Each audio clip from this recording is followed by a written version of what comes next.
Rolling. Okay. So now that we're done with digestive, we're gonna go ahead and we're gonna start cellular respiration. If you don't understand this, go watch Crash Course. They have both metabolism videos and they also have digestive videos. Susanna Hines has her digestive summary video, kind of goes into some stuff that will talk about this. She also has a cellular respiration video that's just it everything. This is like what I just drew from it, so it's very helpful.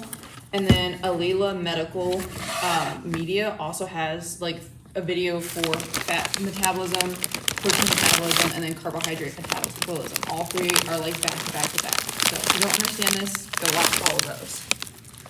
Okay, so what is metabolism? Metabolism is literally just breaking down any food, stuff like that, so you can get the energy you need to go ahead and be able to run your body properly.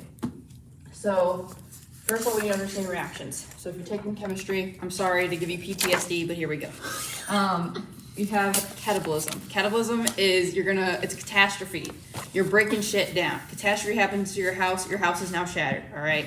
That's what's happening. We're breaking shit down so we can use the energy from breaking it apart, because it's not easy to break stuff, so we need the energy. And then you have anabolism, which is you're gonna build it back up. So you're trying to rebuild your house from the catastrophe that just happened. That's what we're doing. Okay, and then here's some more chem PTSD. We have oxidation, which is you're going to decrease the energy of a molecule. So if you are oxidizing a molecule, you are taking its energy away to give to another. So oxidation, you are donating energy. That's what that one is. And then that also you're like giving up electrons, if you know it better from the chemistry term. And then reduction is, in the chemistry terms, you're going to reduce your charge because you're gaining electrons. So by that gaining electrons, you're gonna gain energy as well.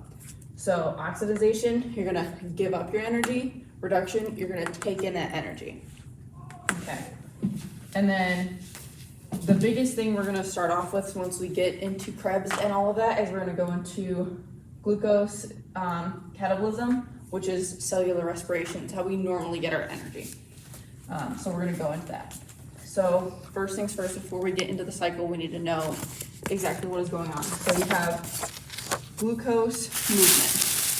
And let me see if a little bit, it's a little far back. Is it? Good? Yeah. Okay. So you have glucose movement. So your glucose movement is using facilitated diffusion, oh my goodness. And insulin increases this. So you know, sugar on the outside. I think it is connected to your headphones. Motherfucker. Okay. Sorry about that. Technical difficulties. So if you have insulin, it's gonna say, hey, I have too much sugar in the bloodstream. We need to get it out of this bloodstream right now. So that is what's gonna kind of impact that. So glucose is gonna move by facilitated diffusion. And this is that kind of interesting thing. So, you know, concentration gradients, when glucose goes ahead and like moves into the body, it attaches to a phosphate. So now what's on the inside is a different group than the outside. So they'll never be even.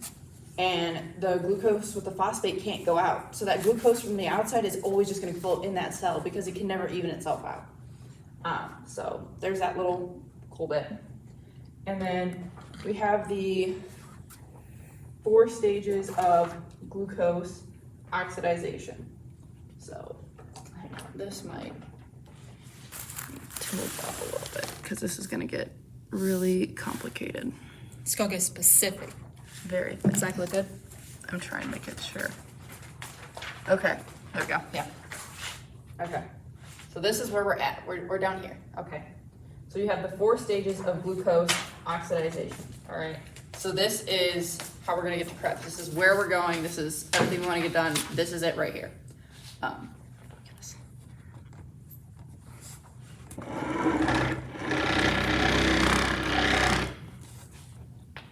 think that's a little better. There we go. Sorry, I'm trying to make sure you guys can actually see this because it's a lot.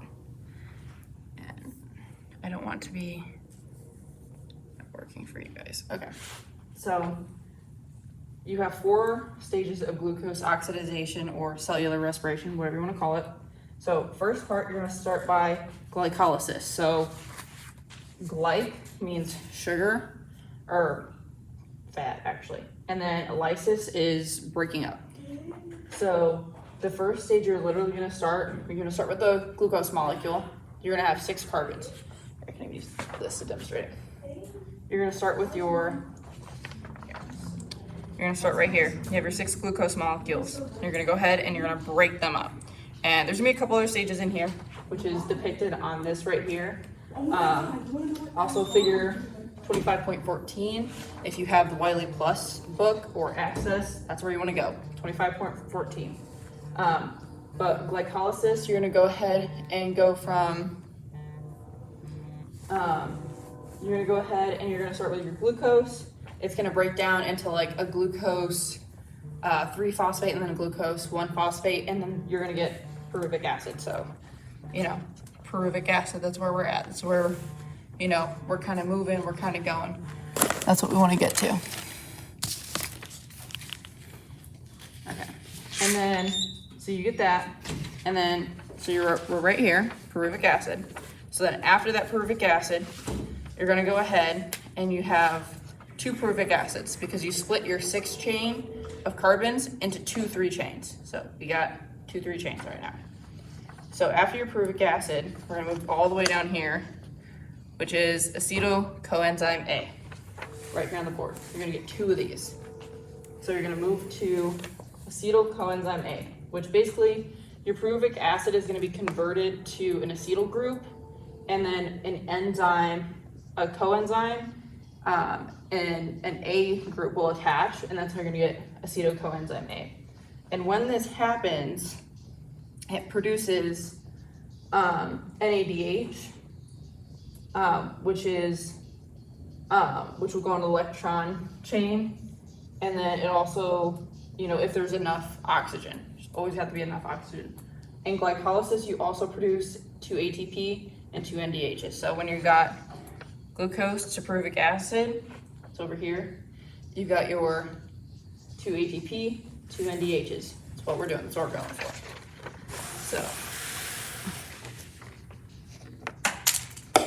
okay. So that is kind of where we're trying to get to. So then that is step 2. So now we're halfway there. So then step 3 is we're going to go ahead and we're actually going to go into Krebs cycle.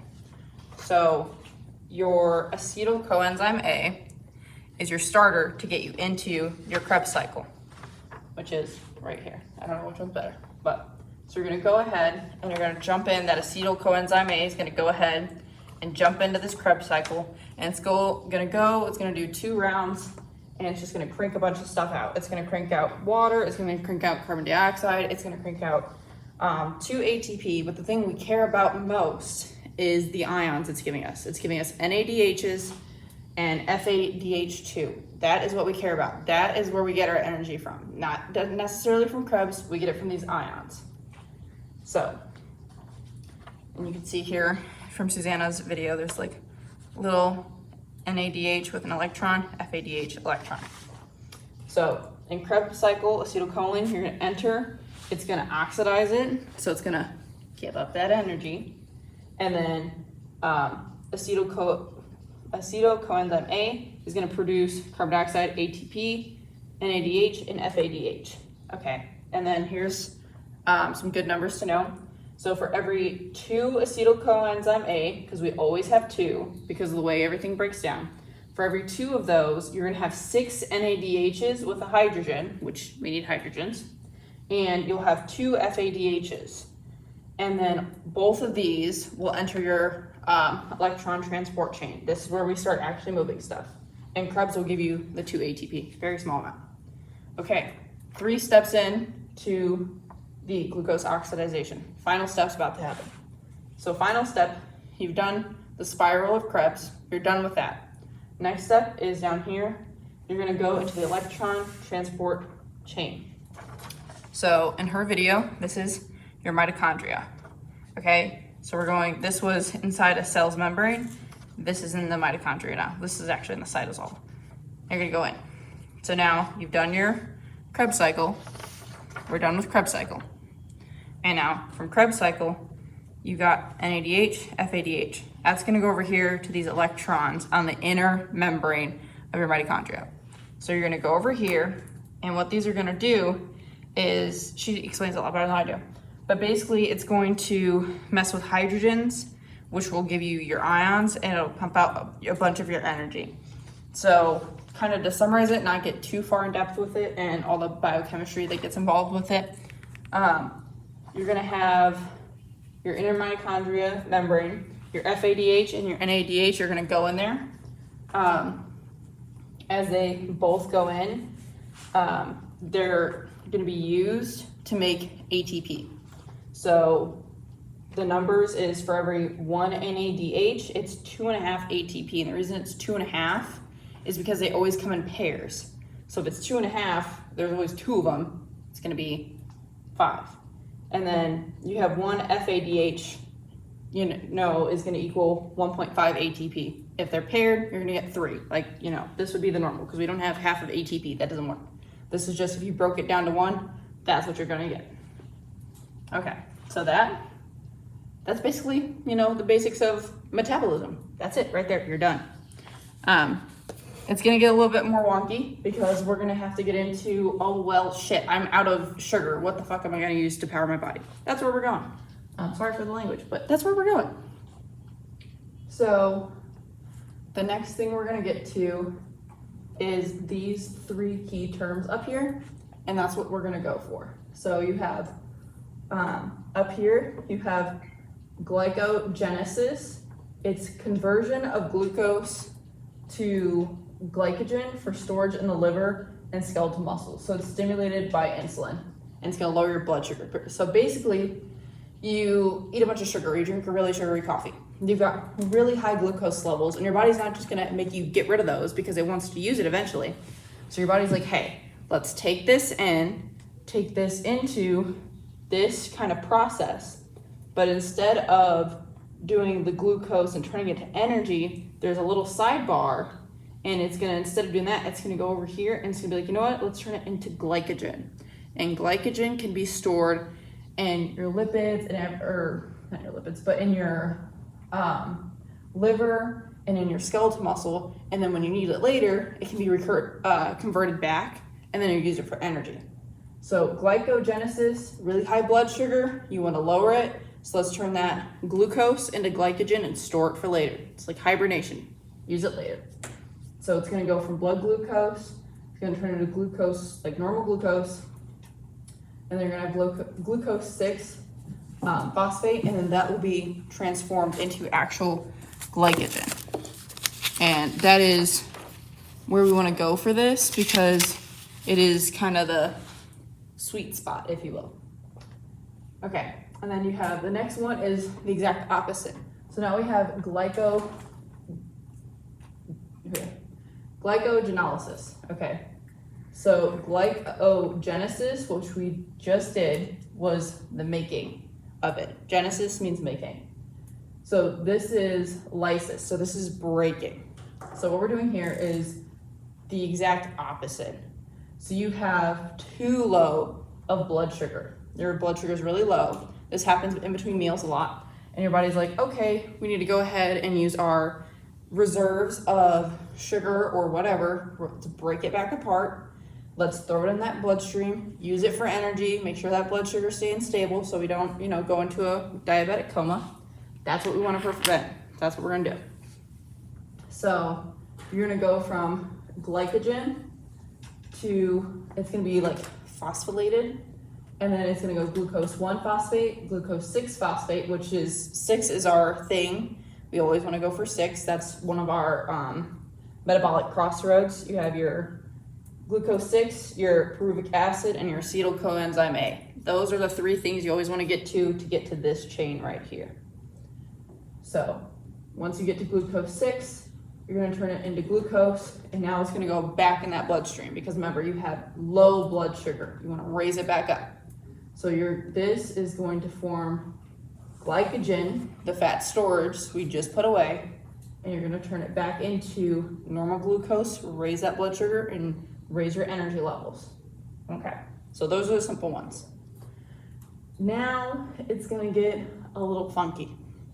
So sometimes, very rarely, but sometimes you run into the issues where you don't have enough sugar for the energy that you need to do. So maybe you're running a marathon, or maybe you're just like, you know, you haven't ate a lot lately. So now your body is like, okay, I've used all my sugars. What am I gonna do now? So now your body is gonna do something called gluconeogenesis. So gluc, sugar, neo, new, genesis, making. So making new sugars. And what this means is it's making new sugars out of something that is not inherently a sugar. So what you're gonna use for this is you're gonna use fats and proteins. You wanna use proteins last. Proteins build your muscles, all right? You don't wanna go around and just be like, yeah, take all my muscle and make energy out of it. That's how you get atrophy. That's how you get really weak muscles. It's common in patients who are anorexic or if they have cancer. So we don't want to do that. It's the last resort. Don't want to do that. So the common thing that we can do this is, you know, through digestive system, we learn that you can break down your fats and your lipids will break. Once you break them down far enough, you're going to have a fatty acid and a glycerol. So that's where we're going here. So your glycerol can be converted to glycerol aldehyde. And if you kind of been keeping up, that glycerol aldehyde will actually get you to the acetyl coenzyme A because there's an aldehyde right before it. That's how it becomes that. So that's how it's gonna jump into this chain is right here. And then you also have your amino acids, which some amino acids can be converted to pyruvic acid. That's one of your 3 metabolic crossroads. So then you can just go ahead, jump in here. You're right back on the chain. You can go either direction you need to go. So there is another chain on this side that is a little bit more crazy. So I'm going to kind of help hold this. Okay. So, all right. So we're right over here. And so you have all of this. So this gluconeogenesis is going to apply when we've got issues. So first thing, if you have low blood sugar and you're out of your sugar supply, but you still have low blood sugar, we got to get that sugar back up. So you're going to break down your amino acids and your fatty acids, and they are going to become blood glucose because we need to raise that back up. So that's what you're going to do. So they're not going to go into Krebs cycle and all that. They're not doing that. They're going straight. They're going to come into here wherever they come in. So like amino acids would come in here, pyruvic acid. It's going to go straight up and it's going to go straight into glucose. And then your fatty acids are over here. They're going to come in. They're going to go up. Same thing with your glycerol. Go up. If you need energy, they're going to do the opposite. They're going to go down. So if you need energy, they all enter, but now so the pyruvic acid is going to go to acetyl coenzyme A and then Krebs like normal. If you are at fatty acid, it'll do something called beta oxidization, which turns it into acetyl coenzyme A, then into Krebs, normal cycle continuing on. Glycerol is a little funky. Glycerol comes in here, becomes glycerol aldehyde 3, and then helps turn it into pyruvic acid, and then, follows the normal stuff. So that's what it does if you need energy. The last one is if you want to store energy. So if you want to store energy and you're just storing stuff because we don't like to throw away stuff. We like to recycle everything in our bodies. So you're going to store your protein and your fat to make it into glycogen. So how you're going to do that is instead of going out as glucose, you're going to do it into glycogen over here. So you're still going to come in, you're still going to go up and rather down because you don't want to go to Krebs. You want to go out. But instead of going into the blood, you're going to turn into a glycogen, and then you can go ahead and store that in like your liver or in your skeletal muscles again, just like we did over here with glycogenesis. Same kind of principle. You're going to go ahead and store it as much as you can. Okay, that was a lot.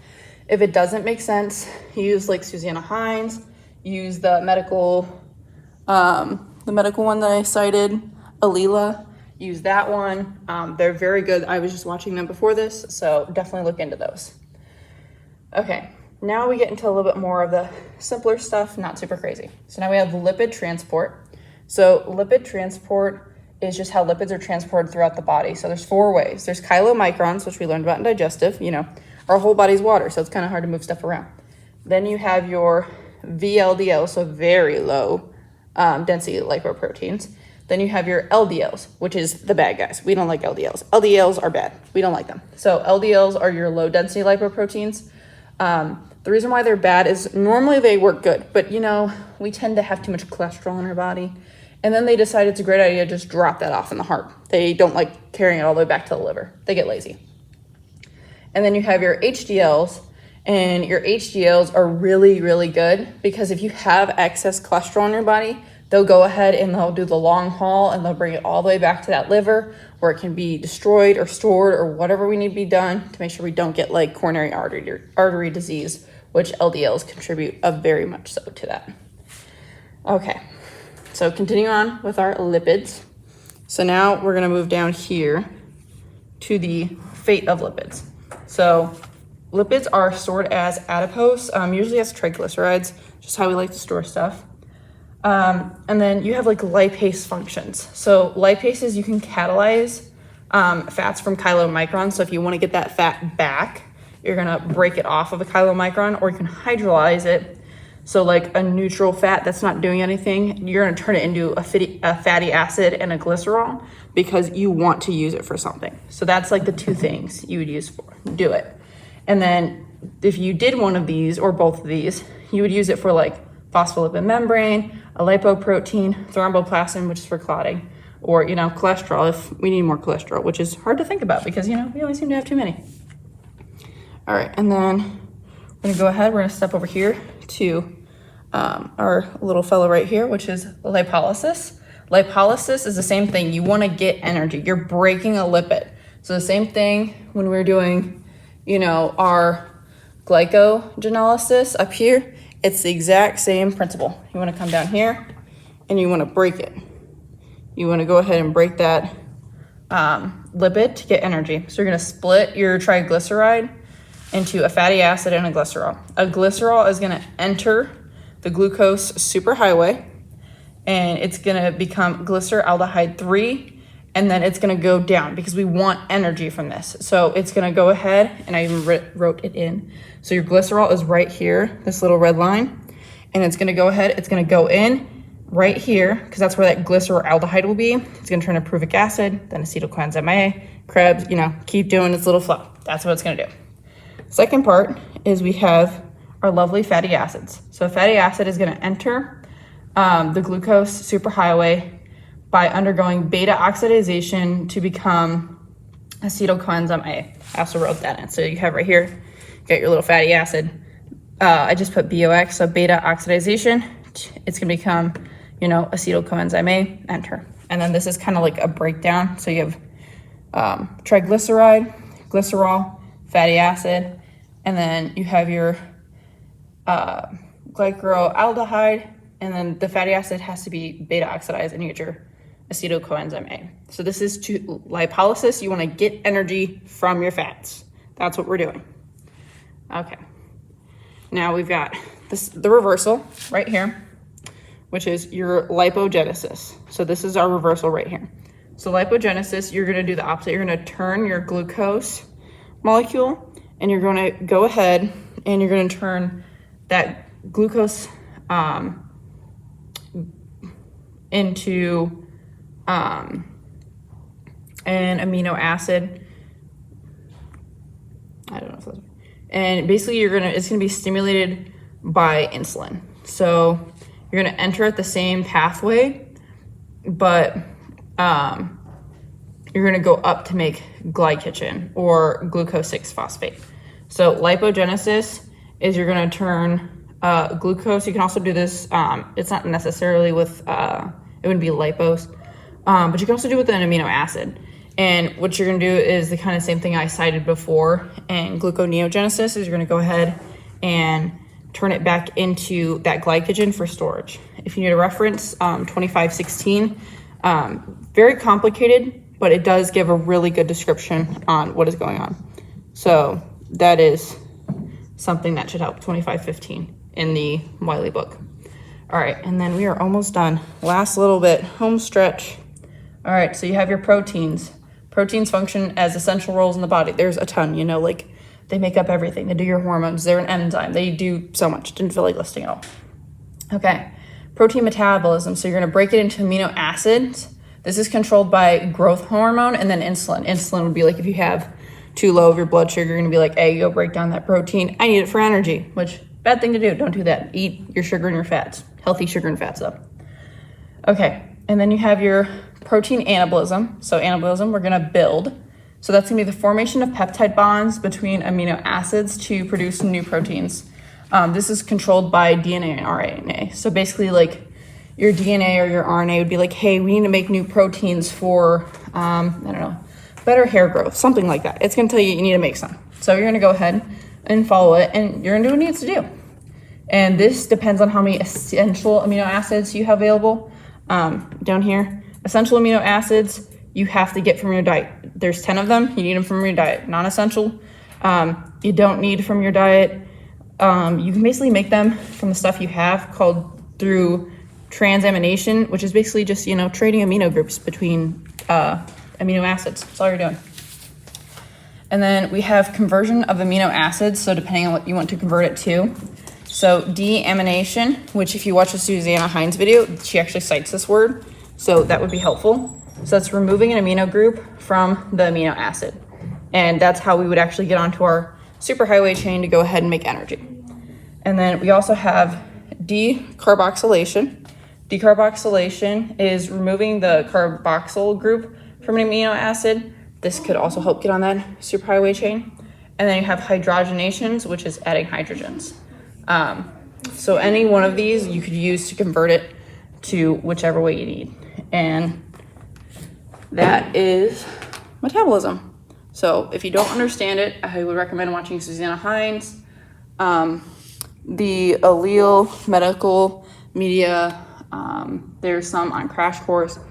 If you look up nurse YouTube or nurse.com, they should also have some. So just go ahead, look at all of those, and then study the figures that were given in the back of the packets. Those were very helpful. I hope this video helps and makes a lot of sense for you guys.